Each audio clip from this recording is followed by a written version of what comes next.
Shalom. First and foremost, when you give all praises to our power, Yahweh Shem Shai, Shem Kakarash. Call Halalam Yahweh Shem Shai, Shem Kakarash. That's in the ancient Hebrew, saying all praises to Yahweh, in the name of Shai, in the name of the Spirit. Yahweh is the correct name for the God of the Bible, who the world ignorantly call Jehovah, God, or Yahweh. His son's true name in the Hebrew is Yahweh Shai, who the world ignorantly call Jesus Christ. The true name for the God of the Bible in the Hebrew is Yahweh. His son's true name in the Hebrew is Shai. I want to give the honors to our elders and apostles of Great Millstone, and shalom to all our brothers and sisters who push this word in sincerity and in truth, to all I believe in this gospel. Shalom. I'm the Razak from Camp James, Jamaica, and I'm this lesson. And I'm just going to be answering this question: does the Bible support slavery? And one thing I want to get as well just before is this account or this definition from the Zondervan Comfort Bible Dictionary. And this is the word slave actually. It says a slave, slavery, bond slave, servant. While the Hebrew and Greek words are very common in the Bible, the English word slave is found but twice. Jeremiah 2 verse 14, which I believe says, this is about woman slave, why is he spoiled? And Revelation chapter 18 verse 13 will speak about slaves and soul of men. I do believe.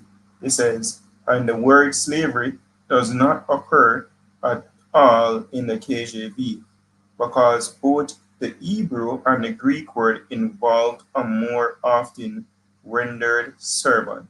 So a lot of times when you hear the scripture speaks about servant, it's basically the same as slave, right? Um, and even right now we are civil servants. You see me? You get employed, you're a servant, you're a worker. It's the same difference, you know. No, slavery, what the so-called white man did, you see me? He took things on a different level. So I'm going to explain how the scripture speaks about us and just put it out there.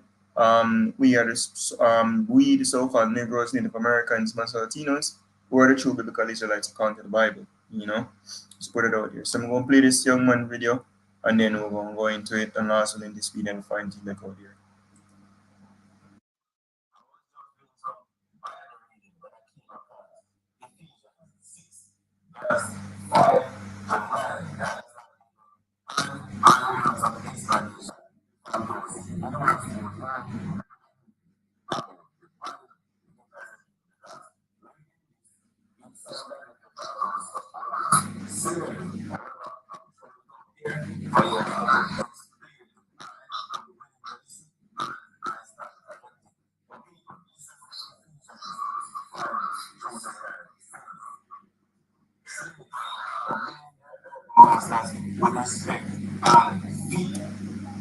So lucky. I'm not sure if the audio is coming through clearly, so let's try some. In a minute.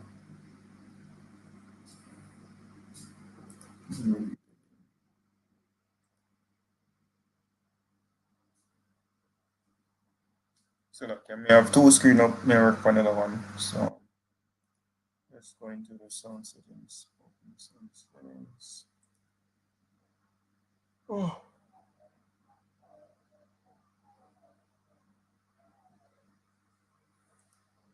Cancel.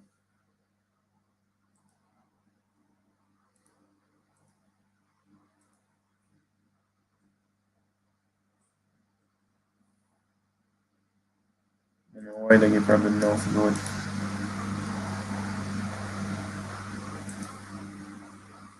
There we go.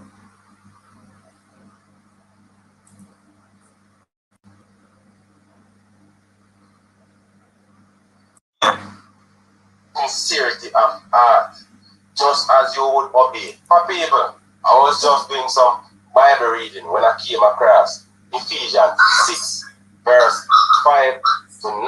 You understand, people? And I want some explanation from those individuals who know more than me about the Bible. You get myself, because reading this sounds as if the Bible is supporting slavery. However, I'm throwing it out there for you all to explain to me. I am willing to listen and I stand corrected. But people, listen to what Ephesians 5 2 to 9 says. Slaves, obey your earthly masters with respect and fear and with sincerity of heart, just as you would obey Christ. That is 5. 6. Obey them not only to win their favor when their eyes are on you, but as slaves of Christ, doing the will of God from your heart. 7. Serve wholeheartedly as if you were serving the Lord, not people. So it's saying you have to serve your masters wholeheartedly as if you were serving the Lord and not people. 8. Because you know that the Lord will reward each one for whatever good they do, whether they are slave or free. 9. And masters, treat your slaves in the same way. Do not threaten them, until you know that he who is both their master and yours is in heaven, and there is no favoritism with him. People, you can go and read that for yourself. For all those who have the knowledge already, you can share with me, you understand? Because I want to know if you share the same view that I am getting from those scriptures. Alright. So the question, does the Bible support slavery? And precept they just read and say yes. So we're going to go into it. This is the law on slavery. This is how you deal with a servant. You know, as we get the information just well, slavery, servant, slave are the same difference in the scripture, right? So this is Exodus. This is the law, Exodus chapter 21, and I'm going to start at verse not personal injuries.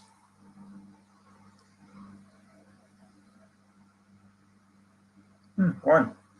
It says,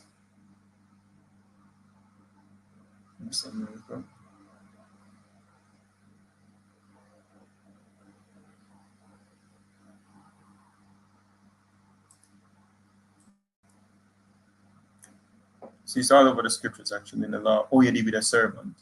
You know, because the thing is, what then is actually different from now.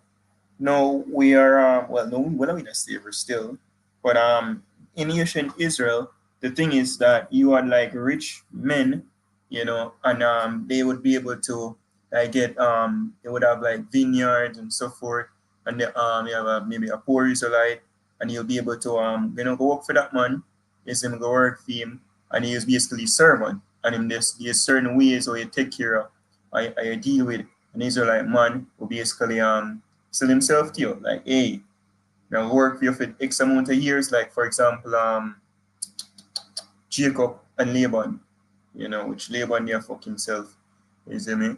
But that's a good example as well, you know, and work for him 7 years, get one, which in the agreement was to get Rachel, and in basically drunk him or frost him out, you know, and give him Leah, and then work 7 more years, get Rachel, then he work 7 more years and get some resources to take for himself, you know. So that's really what servant or slavery was in the nation of Israel, you know. You're not supposed to work a certain well, let me make the Bible say it. So this is Exodus 21 verse 1. Now these are the judgments which thou shalt set before them. If thou buy an Hebrew servant, which basically when you brother him, you know, basically run poor, and you basically purchase him, hey, me I make you work for me, you know. Yes, and you know my servant, you're going to basically attend to my household or my plantation, which means what's a plantation, my estate, because whatever farm you have, whatever business you have, the person will work for you. It's just like me writing to apply for one job. You see me? You apply for the job right now, and you know, you work for them and then pay you. Right? It says 6 years he shall serve, and in the 7th he shall go out free for nothing. So that was it back then. You know, you have a specific price, you work for them. After basically 6 years, you're done. You're good. It says, if he came in by himself, he shall go out by himself. If he were married, then his wife shall go out with him. So he basically come in, stay in the household, I work, him have him wife. You know, when him a cut, I'm supposed to cut with him wife.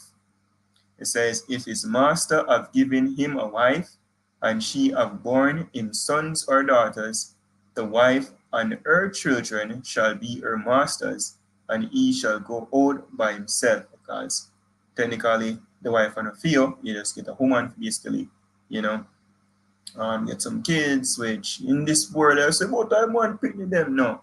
Is in according to the law, the kids would belong to the master. You see me? It says, and if the servant shall plainly say, I love my master and my wife and my children, I will not go out free. So here I go. I want to stay so I'm on call in charge. It says, and then his master shall bring him unto the judges. He shall also bring him to the door or unto the doorpost, and his master shall bore his hair through with an all, and he shall serve him forever. So basically, my being served one must in the household, basically him same life. So him all and grew up and dead under that household because him good there, so him well comfortable. It's like being a servant for your king. If no one give an example, you will have, on pass this, you get your one quarters, you get for eat, and they are among certain people, certain banquet that keep you there, so you're good. I'm just saying, maybe in that case, a man now wants to stay, right? It says, and if a man sell his daughter to be a maid servant, she shall not go out as the men servants do. So if me have a daughter, me know a rich man, I want my daughter for go work for him, you see me? Basically, me go agree to a price. Yo, my daughter come work for you, take some amount of time, that's the agreed time, you see me? And this is the money we agree on. You can't my daughter work like one man. You see me? So you won't have woman in a construction or whatever. No, it's bullshit. Right? Not in nation Israel. It says, so you won't have equality, so to speak, when woman and the man job and frig up themselves. Man and woman have different role. Right? Man and woman never mix like that in nation Israel either. It is wickedness, whether you want to receive it or not. So you have so much adultery take place right now in the workplace. And boss basically in order for woman get promotion, them have to want to sleep with manager, all of that shit. That is a no-no in ancient Israel, and people would dead for that. It will rule for that. You see me? It says, if she please not her master who had betrothed, hold on there. It says, if she please not her master who had betrothed her to himself, let's say if I buy a wife. So sorry, this is technically different, you can buy a wife back then. You see me? Buy a woman. You come to an agreement, you bring the daddy, and the daddy say you pay the dowry, and you get her. You see me? It says, then shall he let her be redeemed to sell her unto a strange nation, he shall have no power. So you can't go sell an Israelite woman, to a heathen. You have no authority to do that, because Israelite a woman not supposed to deal an heathen. Yeah, no power for that. That is the law. You see me? So this is all. It's just like we have labor laws in Jamaica right now. It's the same difference in nation Israel. You have labor laws. So seeing he had dealt deceitfully with her, because you're supposed to have her to wife, and you basically don't want that again. So you basically fuck yourself. You see me? You can't just run her away. You lick your head. No, this is a law. It says, and if he had betrothed her unto his son, so if you have a son and you say, you can be his wife. That's fine, because you're an Israelite, your son will be an Israelite as well. He shall deal with her after the manner of daughters. So you can't have sex with her either. You see me? So you have to treat her like your daughter-in-law or whatever. You see me? Because no highest son wife now. That's how Israel run. It says, if you take him another wife, her food, her raiment, and her duty of marriage shall he not diminish. So, but then in Israel, yes, we're allowed to have more than one wife. However, there are guidelines. You see me? You're not supposed to have 3, 4, 5 women and you can't take care of them. That's madness. You see me? That's irresponsible. The most of them condone that. However, if you have the money, you can take care of women them, that's fine. It says, and if he do not these 3 unto her, then shall she go out free without money. So nobody have to pay them, because you make an agreement, then you can't fulfill the agreement, so you walk on. Kick rocks. It says, He that smiteth a man so that he dieth shall be surely put to death. So if you have a servant, you see me employ for you, and you beat me to death, you're dead. You see me, that is murder. You murder an Israelite. You see me, like Esau now, whip the slaves them and kill them and throw them off a board and all them sitting there. That's evil. Alright? It says, and if a man lie not in wait, but Yahweh deliver him into his hand, then I will appoint thee a place wherewith he shall flee. Oh, this is going to something else. This is like if you accidentally, like if you drive on the road and you lick down a man and him dead, is a area of city of refuge and everything there. So it's like there's laws and regulations, everything. Oh, you basically live, you know. This is how you have laws and legislation in this curve system when I really abide by them laws, then only apply to a poor man. Hold on.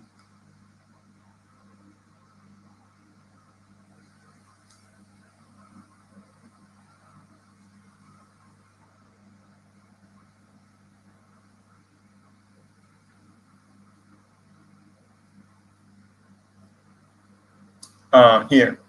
This is Exodus 21, verse 20. It says, and if a man smite his servant or his maid with a rod, and he die under his hand, he shall be surely punished. Alright, so this is different. I think they put to death for that picture. Is the main punishment is death.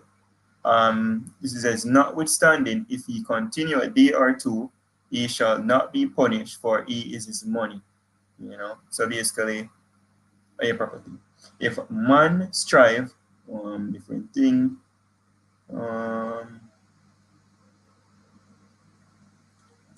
Somebody says stay to the points of servants, right? You have to do with if you fight on my own pregnant woman dead and you accidentally kick her down or something like that. Problem. So let's skip to 26. It says, and if a man smite the eye of his servant or the eye of his maid, that it perish, he shall let him go free for his eye's sake. So if you have a servant and then basically do whatever, you see me, and waste time, now the way you tell him to do, you see me, you get Bex and draw it and slap him when you lick out in your eye, before let him go. You see me, that's it. Just out. You make your emotion get the best of you. You let him go. It says, and if he smote out his manservant tooth or his maidservant tooth, he shall let him go free for his tooth's sake. Say, yes, you can beat a slave. However, if you go ever take it too far, when you make a man teeth drop out, you make a man gets lick out or scar or whatever, let him go. What you do? You're going too far with this shit now. You see me? Right? So that's the level of the most I deal with things here when laws. Yes, you can discipline a slave, but there's levels to it. It's not like what the so-called white man did in the transatlantic slave trade. So let me get Deuteronomy. This is Deuteronomy 15.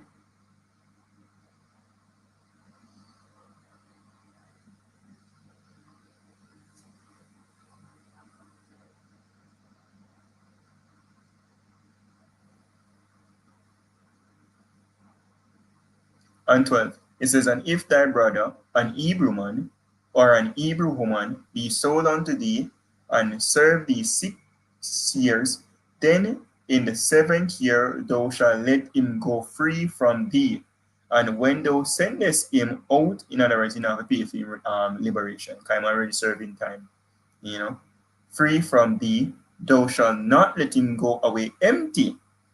So it's not like some people who work for some company for much years and when they go, they only get like a $5 or something like that. No.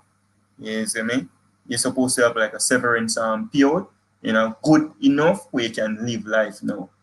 That's where they're working at first place. It says, thou shalt furnish him liberally out of thy flock, and out of thy floor, and out of thy winepress, of that wherewith the Lord thy God hath blessed thee, thou shalt give unto him.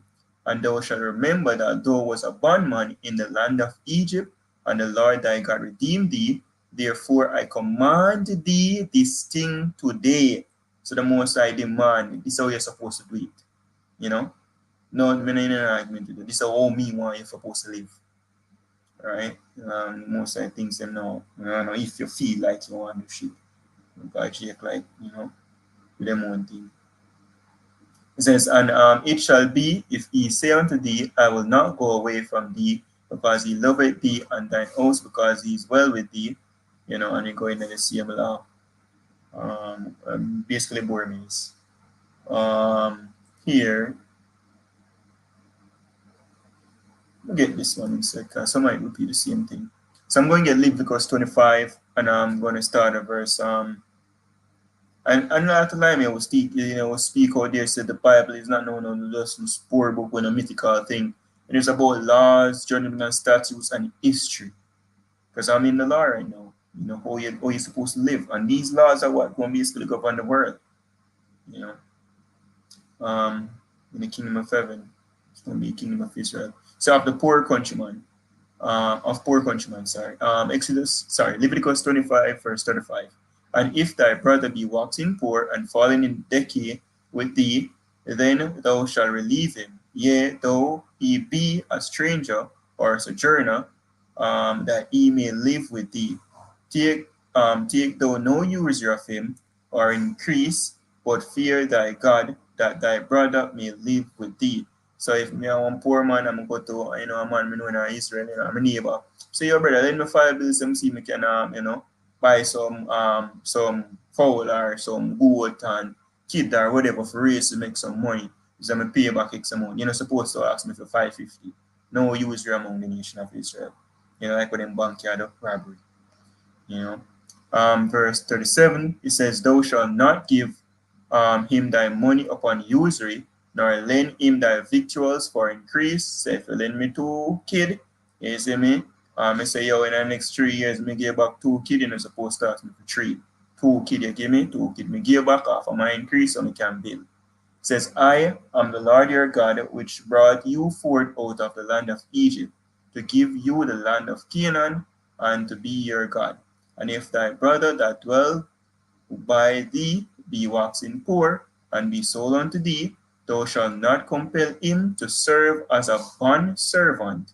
Right? So because there's a difference between an Israelite servant and an heathen servant, which we're going to show you. Right? There's different laws that govern them. You see me? It says, but as an hired servant, like an employee. That's how you treat an Israelite servant, as an employee. Not no eternal servant where you take and do whatever you want forever and ever and ever. Nope. It says, and as a sojourner, he shall be with thee, and shall serve thee unto the year of Jubilee.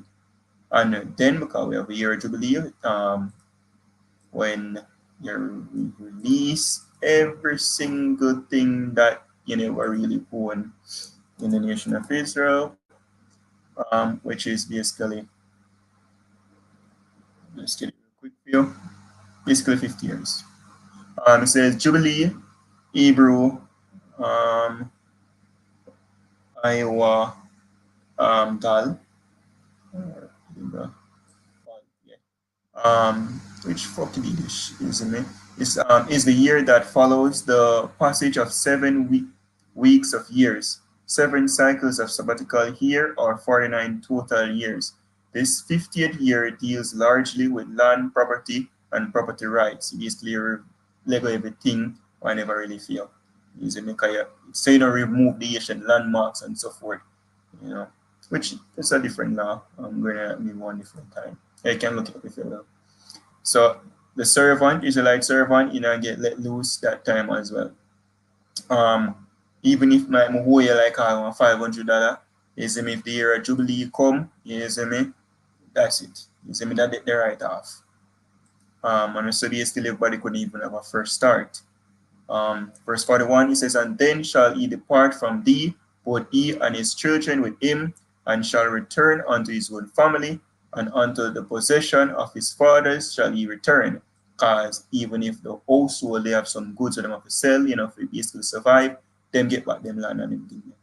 You see me? It says, for they are my servants, which I brought forth out of the land of Egypt. They shall not be sold as bondmen, basically eternal slave. It says, thou shalt not rule over him with rigor. You know, so there's a way the Israelite servant, and me say you can't lick out in your eye and think you can still rule over him. No, you let him go, that's it. You know, it says, but shall fear thy God. Both thy bondmen and thy bondmaids, which thou shalt have, shall be of the heathen that are round about you. Of them shall ye buy bondmen and bondmaids. So if you want a slave will work for you forever and ever and ever, that's those supposed to be take of the heathens. And there's still laws that govern, you know, you deal with the heathen. In other words, you can't break no man. You see me, you can't break no picnic and them shit there. There's still laws that govern every single thing.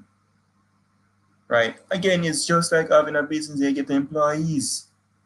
Yes, I mean, so just because you hear the word slavery, don't really mean that it was all about when we go through the transatlantic slavery, which that we go through that was a form of punishment from the Most High, really.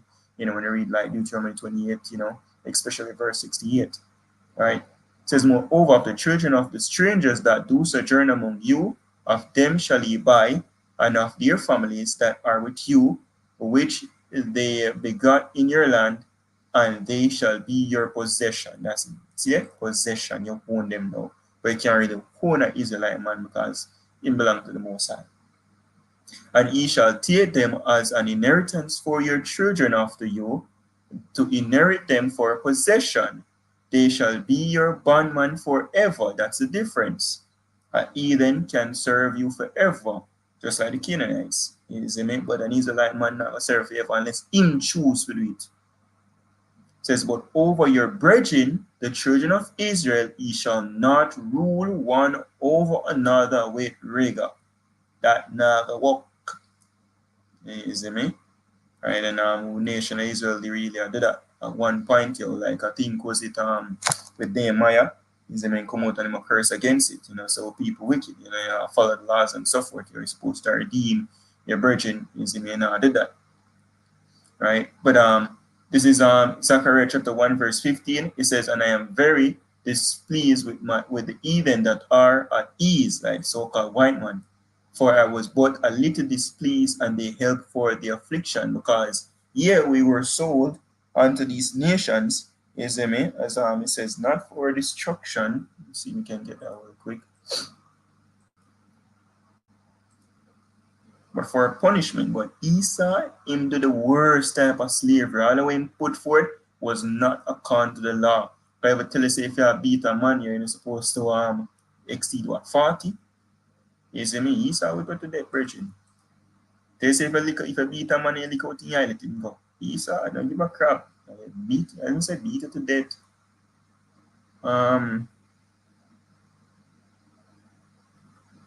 So okay, let's give him a minute. Remember exactly where it is.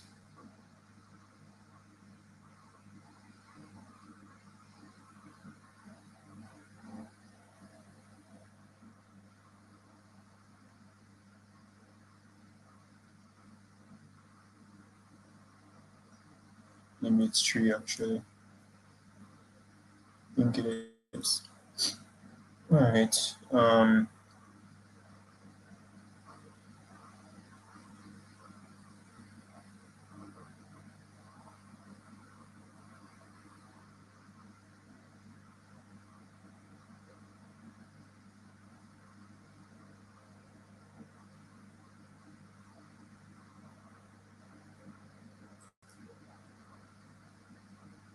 Here. This is Baruch chapter 4 and verse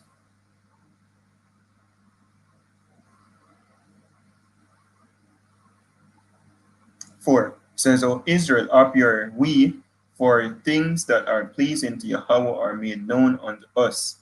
Be of good cheer, my people, the memorial of Israel, which so-called Negroes, Native Americans, Spanish Latinos, says, ye were sold to the nations, not for your destruction, but because ye moved Yahweh to wrath, ye were delivered unto the enemies. For ye provoked him that made you by sacrificing unto the devils, and not to Yahweh. Ye have forgotten the everlasting God that brought you up, and ye have grieved Jerusalem that nourished you. You know, so the Most High basically sent you into captivity. right? But it wasn't for ultimate destruction, you know, right? It's just because we transgressed to the Most High did that, for a form of punishment unto us, right? So let's basically read back this precept for the individual. We actually read Ephesians 6, verse. Which one are we from again?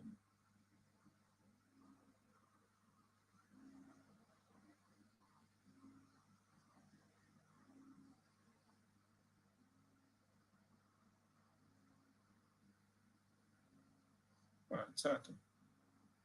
Some it's maybe from 616.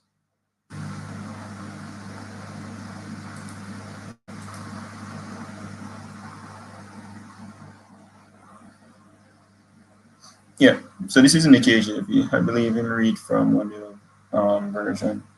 So Ephesians chapter 6 verse 5 says, "Servants, which is same as slaves, be obedient to them that are your masters according to the flesh, with fear and trembling in singleness of your heart, as unto Yahushua." So basically, Paul later tell the Ephesians, the Israelites who live in Ephesus, so yo, see man them, you see me, where basically a rule under here, basically a serve, you see me, just chill out, right? Just serve them, you are their servant, you're the employee or whatever. You see me? Do it and nobody seek, oh, yo, you see, oh, we know, oh, we say, yo, I believe in you, I was saying still have we basically a work for you. Is me supposed to be free? No, nigga. You see me, their time. Because in idea, 60 years saying you're good, right? It says, not with eye service as men pleasers. It's just like even right now. Let's say a brother have a business. Is it me? And the brother say, yo, boom. You know, so I'm gonna make you work for me, bro. Is it me? I was saying, yo, oh, you for want to work for you. Me, your brother, you're supposed to make giant shares in your business. No, that's bullshit. I mean, the agreement is that, yo, is it me going to do that? Is it me? And you're going to pay me some money. That should be it. Right? It says, not with eye service as men pleasers, but as the servant of Yahushua, doing the will of Yahweh from your heart.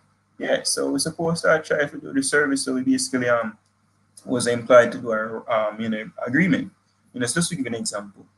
All right, so I hope we can stop there. That's basically slavery in the Bible. Right, all the most I say was supposed to be man slave or a man servant or woman servant. That's an Israelite versus the heathen, how you deal with them as well. It's all a balance. So hope this is edifying to you like out there, giving our praise to Paul, Yahweh Shemel Shaiba, Shemukar Kodash, the abundance into elders and apostles appearing in stone, and shalom to the full. Shalom.